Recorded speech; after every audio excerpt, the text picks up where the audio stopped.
बिस्मिल्लाहिर्रहमानिर्रहीम। अस्सलाम वालेकुम नाज़रीन, मेरा नाम सरवत वलीम है। आप लोग जहाँ भी रहें खुशबाश रहें, अल्लाह की अमान मेरे बखैर व आफियत आप लोग रहें। 9 मई के अंदर जो लोग मुलव्विस थे, ये खबर तो यकीनन आप तमाम लोगों तक पहुँच गई होगी कि 25 ऐसे मुल्ज़िमान हैं जिसको मिलिट्री इस्टेब्लिशमेंट की तरफ से, या आप कह सकते हैं कि मिलिट्री कोर्ट्स की वजह से या फ़ौजी अदालतों के अंदर से उनको सज़ाएँ दे दी गई हैं।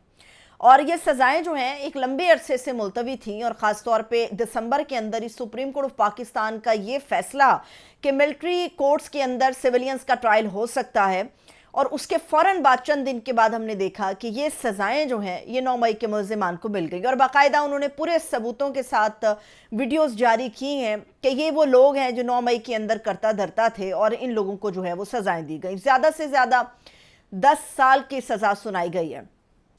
लेकिन सवाल यहाँ पर यह है कि जो दिखाया गया, जो बताया गया, क्या वो पूरा सच भी था? यहाँ पर जो असल लड़ाई है वो चाहे 9 मई के मुल्ज़िमान को कैफरे किरदार तक पहुँचाने या सज़ाएँ देने से मुताल्लिक हो, 26 नवंबर का मामला गड़बड़ हुआ उसके ऊपर हो, यहाँ पर मामला और मसला जो है वो इमरान खान और मिलिट्री इस्टेब्लिशमेंट के दरमियान एक ऐसा तनाव है जिसका असल मकसद यह है कि पूरा सच हो। यहाँ पर जो मुकाबला है वो झूठ और सच का नहीं है, बल्कि पूरे सच का और आधे सच का है। खान साहब और मिलिट्री इस्टेब्लिशमेंट के दरमियान असल में मुकाबला ये है। मैंने वो सारे एतराफ़ी बयानात सुने हैं उन 9 मई के 25 मुल्ज़िमान के, गालिबन जिनके भी रिलीज़ किए गए, कि हमने किस तरह से 9 मई को प्लान किया और किस तरह से उनको इंस्ट्रक्शंस दी गई, वो कहाँ कहाँ पहुँचे, और उसके बाद उनके पास क्या ऐसी हिदायत आई कि यहाँ से नहीं तो हमने वहाँ से जाना है। और सारा मुद्दा इमरान खान साहब के ऊपर डाल दिया कि इमरान खान ने यूथ का दिमाग जो है ना बड़ा ख़राब कर दिया है, फ़ौज के ख़िलाफ़ कर दिया है। इन एतराफ़ी बयानात के बाद बहुत सारी ऐसी चीज़ें हैं जो पब्लिक रिएक्शन के तौर पे भी सामने आ रही हैं, वो भी आपके सामने रखेंगे। ये बहुत सारे जो एतराफ़ी बयानात आए हैं, ये इतने करीबी एतराफ़ी बयानात हैं कि मतलब मुझे इस बात का ख़दशा लाहक हो गया इन सारी चीज़ों को सुनने के बाद कि कोई ऐसा भी मुल्ज़िम या मुजरिम ये ना कह दे कि भाई जिस वक्त इमरान खान ये पूरी प्लानिंग कर रहे थे ना, उस वक्त मैं उनके कमरे की जो मेज़ है उसके नीचे छुपा था और वहाँ से छुप के मैंने ये सारी चीज़ें सुनी। यानी कि असल मुद्दा खान साहब और उनके उन तमाम की प्लेयर्स के ऊपर डाल दिया गया है जो कि उस दिन मैदान के अंदर मौजूद थे। हालांकि जिस दिन इमरान खान साहब की गिरफ्तारी हुई थी, उससे पहले जब इमरान खान साहब का एक वीडियो पैगाम रिलीज़ हुआ था, उसमें वाज़े तौर पे इमरान खान साहब ने जो गुफ्तगू की थी उसमें कहीं कोई ऐसा इशारा नहीं मिलता कि जिसमें उन्होंने कहा हो कि जी लोग निकल आएंगे, दमादम मस्त कलंदर हो जाएगा, फ़ौजी तनसीबात पे हमले हो जाएंगे, अमलाक को नुकसान पहुंचाया जाएगा, फ़ौजियों के घरों में दाखिल हुआ जाएगा, वर्दियाँ पहन ली जाएंगी, मुजस्मे तोड़ दिए जाएंगे। कहीं कोई ऐसा इशारा नहीं मिलता। लेकिन फिर भी ये एतराफ़ी बयानात देने वालों ने या एतराफ़ी जुर्म करने वालों ने उसमें सरासर इमरान खान साहब का नाम लिख दिया। इमरान खान साहब का एक गिरफ्त उनकी है, एक उनकी तनकीद है, मगर कभी ये नहीं सुना कि इमरान खान ने कहा हो कि सारी फ़ौज ऐसी है। जब आपका इख्तलाफ होता है तो 2, 4, 5, 7 लोगों से इख्तलाफ होता है। इसका कतई ये मतलब नहीं होता कि आप उन 2, 4, 5, 7 लोगों को पूरी फ़ौज के तौर पर कंसीडर करना शुरू कर दें। ये अब जो मामला है ये तवालत इख्तियार करेगा, क्योंकि यहाँ पर आधे सच की बुनियाद पे बहुत सारे फैसले हो चुके हैं। इसमें जो एक और मेजर चीज़ है, एक लंबे अरसे से ये लोग मिलिट्री कोर्ट्स के अंदर हैं या मिलिट्री हिरासत के अंदर हैं ये लोग, तो क्या ये जिन्होंने सज़ाएं पाई हैं उनके उन औकात को या उन महीनों को, उन दिनों को भी काउंट किया जाएगा जब वो मिलिट्री की कस्टडी के अंदर मौजूद थे?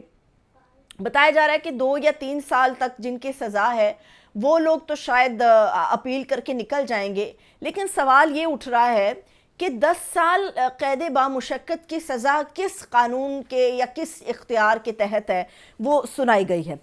अब शाम 5 बजे का वक्त था कि जी प्रेस कॉन्फ्रेंस होनी है। मैं 5 बजे के बाद ये व्लॉग रिकॉर्ड कर रही हूँ, लेकिन अभी मैंने नहीं सुना कि कोई अहम प्रेस कॉन्फ्रेंस हुई हो।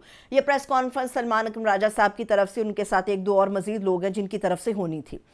अब हमारे सामने हमें पता है कि ये भी लोग बात कर रहे हैं कि ठीक है आपने सज़ाएं सुना दी हैं, तो अब एक काम करें, पूरा सच लेकर आ जाएं सामने। जो CCTV फुटेजेस नहीं मिल रही वो सामने आ जाए तो वैसे ही सूरत हाल क्लियर हो जाएगी। खान साहब गिल्टी होंगे तो वो फैसला भी हो जाएगा, ये लोग अगर गिल्टी नहीं है तो ये फैसला भी रिवर्स हो जाएगा। اب جو CCTV فوٹیج ہے 9 مئی کی وہ کہاں گئی؟ سوال یہ کہ وہ کہاں گئی؟ کچھ کہنے والے لوگوں کا خیال ہے کہ کچھ عرصہ پہلے یا چند ہفتے قبل ملٹری کی طرف سے CCTV فوٹیجز جاری کی گئی تھی اور اس میں واضح طور پہ مختلف شہر، مختلف اوقات اور مختلف جگہوں کے حوالے سے چیزیں بالکل کلیئر ہو کر ہمارے سامنے تھی. لیکن پھر بھی بات اتنی ہے کہ وہ پوری فوٹیج نہیں تھی، وہ ٹوٹے تھے، وہ چھوٹے چھوٹے سے کلپس تھے جن کو جوڑ کے ایک رپورٹ مرتب کی گئی تھی کہ یہ کچھ 9 مئی میں ہوا. لیکن یہ فیصلہ ابھی ہونا باقی ہے کہ جن لوگوں کو سزائیں ہوئیں یا جن کے کلپس کا اجرا ہوا کہ کیا وہ پاکستان تحریک انصاف کے لوگ تھے یا وہ بلوائی تھے یا ان کا تعلق کسی اور سیاسی جماعت سے تھا یا پھر وہ نیوٹرل پلیٹ فارم پر آ کر مزے لینے کے لیے اس پوری توڑ پھوڑ کا جو تھا وہ حصہ بنے رہے. اب آتے ہیں ایک اور بڑی اہم چیز کے اوپر.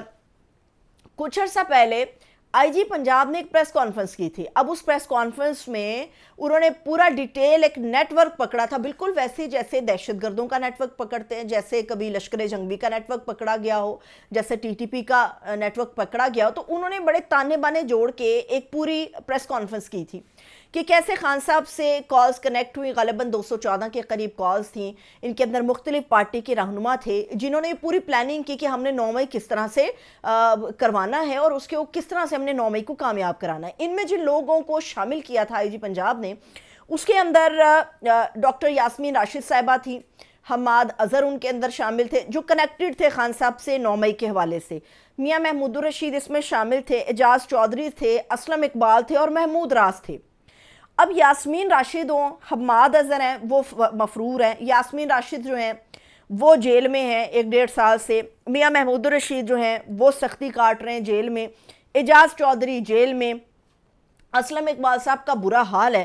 پیچھے بچتا ہے جو بندہ، اس کا نام ہے مراد راز. مراد راز اس وقت پنجاب کے اندر تھے اور مراد راز کی جو کنیکٹیوٹی کی کالز کا نمبر تھا وہ 23 کالز تھیں جو 9 مئی کے حوالے سے خان صاحب کے ساتھ کنیکٹ ہوئیں اور جس میں انہوں نے پورا ایک پلان بنایا کہ ہم نے 9 مئی کیسے کامیاب کرنا ہے، کیسے ہم نے فوج کو پیچھے کرنا ہے اور کیسے جو ہے نا وہ دھاوا بولنا ہے.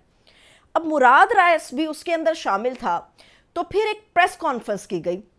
اب اس پریس کانفرنس کے ذریعے مراد راز نے خود کو دور کر لیا عمران خان سے اور اس کے نتیجے میں ان کو کلین چٹ مل گئی. مطلب یہ ہے کہ اگر کسی بندے نے مجسمہ توڑا ہے کسی شہید فوجی کا، اگر کسی بندے نے توپ گرا دی ہے، وہ سارے کے سارے کٹہرے میں آئیں گے اور جس بندے کے کہنے کے اوپر یہ سارا کچھ ہوا اس کو آپ کلین چٹ دے دیں گے. یعنی ایک پریس کانفرنس کریں گے، دوری اختیار کریں گے تو جی آپ جو ہے نا وہ گنگا نہا کر آ گئے.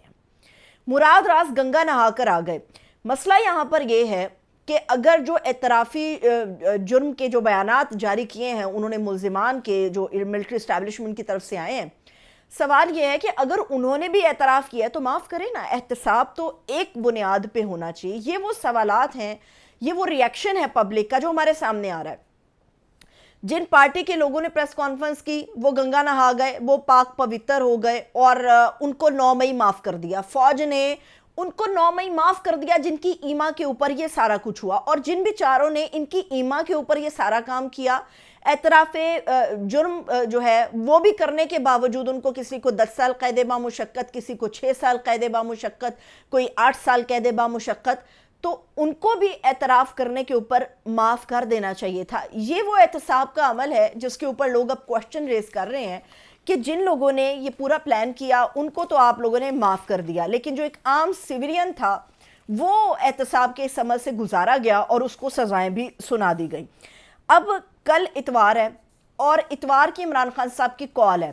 ادھر سے خان صاحب پورا زور لگا رہے ہیں، ادھر سے ملٹری اسٹیبلشمنٹ پورا زور لگا رہی ہے. اب دونوں کے درمیان مقابلہ چل رہا ہے، رسہ کشی ہو رہی ہے کہ کون جیتے گا. اب ملٹری اسٹیبلشمنٹ نے یہ سزائیں دینے کے بعد ایک پیغام کلیئر دیا ہے کہ کوئی معافی نہیں ہے کسی بھی چیز کی، لیکن ہمارے تک یہ اطلاعات آ رہی ہیں کہ عمران خان صاحب کو پھر سے اپروچ کیا گیا ہے. اور خان صاحب کو اس لیے اپروچ کیا گیا ہے کہ آپ جو ہے اگر تو خاموش رہیں تو پھر آپ کی رہائی بھی ہو سکتی ہے، अगर आप चुप नहीं बैठेंगे तो आपकी मुश्किलात बढ़ सकती हैं। अब इमरान खान के पास खोने के लिए तो बचा कुछ नहीं, कुछ ऐसी चीज़ नहीं है जिसको खोने के बाद इमरान खान को लगे कि यार ये मैंने क्या कर दिया। ज़िंदगी अपनी जी ली, अयाशी उन्होंने कर ली, पॉपुलरिज्म उन्होंने देख लिया, एक लीडर की हैसियत से जीना कैसा होता है वो देख लिया, जेल की सख्तियाँ देख ली। अब खान साहब के लिए बचा कुछ भी नहीं है। लेकिन इमरान खान साहब कह रहे हैं आखिरी गेंद तक लड़ूंगा मैं। अब उन्होंने कहा है कि जी कल इतवार है और कल तक अगर हमारे 2 मुतालबे ना तस्लीम किए गए तो फिर हम कल ये फाइनल कॉल ओवरसीज पाकिस्तानियों के लिए जारी करेंगे कि आप ज़र मुबादला रोक लें, आप तरसीलात ज़र को रोक लें, पाकिस्तान में डॉलर्स ना भेजें ताकि इकोनॉमी के लिहाज से पाकिस्तान को जो है वो कमज़ोर किया जा सके। अब इमरान खान साहब ने तो ये भी पैगाम दे दिया है। अब खान साहब कह रहे हैं कि एक तो 9 मई और दूसरा 26 नवंबर की रात, और खान साहब की डिमांड ये है जुडिशल कमीशन की। अब कमीशन इसलिए वो कह रहे हैं क्योंकि खान साहब कह रहे हैं कि जो मिलिट्री एस्टेब्लिशमेंट बता रही है वो पूरा सच नहीं है। आप कमीशन बनाएं, पूरा सच ऑटोमेटिकली कौम के सामने आ जाएगा। एस्टेब्लिशमेंट खान साहब से ये कह रही है कि यही पूरा सच है जो हम बयान कर रहे हैं, आप इसी को मान लीजिए। खान साहब कह रहे हैं नहीं ये तो आधा सच है, पूरा तो मैं मान ही नहीं सकता। अब उधर से खान साहब जोर लगा रहे हैं, इधर से मिलिट्री एस्टेब्लिशमेंट जोर लगा रही है। अब जिन लोगों को सजाएं हुई हैं उनका भी सुन लें। हमने पाकिस्तान की तारीख में कुछ ऐसे हवाले हैं जिसकी बुनियाद पे हमारे दिल में एक अजीब सा गिल्ट महसूस होने लग जाता है। अब वो चीज़ें ये हैं कि जब तहरीक तालिबान पाकिस्तान के दहशतगर्दों का मामला था या फिर लश्कर जंगवी के दहशतगर्दों का मामला था, 2017 और 2015 के दौर के अंदर बाकायदा तौर पे आईनी तरमीम करना पड़ी थी। जब उनको सजाएं देना थी या जो भी मामला थे उसके लिए कानूनी तौर पे आपको एक आईनी तरमीम करना पड़ी थी। और ये मैं बात कर रही हूँ दहशत गर्दों की, जिसमें कलअदम टीटीपी भी शामिल है, लश्कर जंगवी भी शामिल है। लेकिन यहाँ पर अफसोस की बात यह है, और जिसको रिपोर्ट भी बार बार मुख्तलिफ वकला हजरात की तरफ से किया जा रहा है, वो ये कह रहे हैं कि इस मरतबा जो सिविलियंस को मिलिट्री कोर्ट्स के अंदर सजाएं दी गई हैं उसमें तो कोई आईनी तरमीम नहीं की गई, हालांकि ये होनी चाहिए थी। ये तो अपने सिविलियन लोग थे। और बेशबहा बैरिस्टर और वकला हजरात ये कह रहे हैं कि मिलिट्री कोर्ट्स के अंदर सिविलियंस का ना तो ट्रायल हो सकता है, ना उन्हें सजाएं सुनाई जा सकती है, मगर सुप्रीम कोर्ट के एक फैसले ने ये इख्तियार मिलिट्री कोर्ट्स को फराहम किया कि आप जिनका मुमकिन है उनका ट्रायल कीजिए, जो सज़ा के हकदार हैं उनको सज़ा दीजिए, जो आज़ाद होने के हकदार हैं उनको आज़ाद कर दिया जाए। अभी तक हमें ये पता चला है कि इन 25 मुल्ज़िमान को सज़ाएं सुनाई गई हैं, लेकिन ये अभी तक हमें नहीं पता चला कि कितने लोग हैं जो सज़ा के हकदार भी नहीं थे मगर इतना अरसा मिलिट्री कोर्ट्स में भी हिरासत में भी रहे और उनको आज़ाद नहीं किया गया। ये अभी हमारे तक इत्तलात नहीं आ रही। इसके अलावा अब सवाल ये भी आ रहा है, आखिर पे पब्लिक ये बात कर रही है कि ठीक है फ़ौज के साथ जो किया वो नहीं होना चाहिए था, शोहदा के जो मुजस्मे गिराए वो नहीं होने चाहिए थे, तनसीबात पे हमले हुए वो नहीं होने चाहिए थे। लेकिन सवाल ये है कि जिस चीज़ को पाकिस्तान की आर्मी बर्दाश्त नहीं कर सकी क्योंकि वो उनके ऊपर हमला था, लेकिन जब 8 फरवरी का इंतखाब आता है तो ये अवाम के ऊपर हमला है और ये 25 करोड़ अवाम के ऊपर हमला है, उनके मुस्तकबिल के ऊपर हमला है। 8 फरवरी का जो मामला था उसका हिसाब कौन देगा? जिस तरह से बक्से उठाए गए, चुराए गए और जिस तरह से पूरा मैंडेट 8 और 9 फरवरी की रात को चुरा लिया गया, उसका हिसाब कौन देगा? क्योंकि अवाम कह रही है कि हमारे मैंडेट पे डाका पड़ा है, उसको हम माफ़ नहीं करेंगे, मगर फ़ौज कह रही है हमारे अमलाक पे धावा बोला गया, उसकी माफ़ी मिल नहीं सकती। अब यहाँ पर अवाम भी अपना हिसाब मांग रही है। समझ से बालातर है कि दोनों अतराफ पे इतनी सख्ती है कि कोई इसको ठंडा करने के लिए तैयार नहीं है। अगर बिल्कुल इमरान खान की तजवीज़ को मान लिया जाए कि एक जुडिशल कमीशन का क़याम अमल में आ जाए जो इन चीज़ों की तहकीकात कर सके, तो ऐन मुमकिन है कि पाकिस्तान के अंदर ये जो एक अदम बर्दाश्त और अदम इस्तेहकाम की फ़िज़ा है, मुमकिन तौर पर उसको कंट्रोल किया जा सकता है। इजाज़त दीजिए, अपना बहुत सा ख्याल रखिए। खुदा हाफिज़।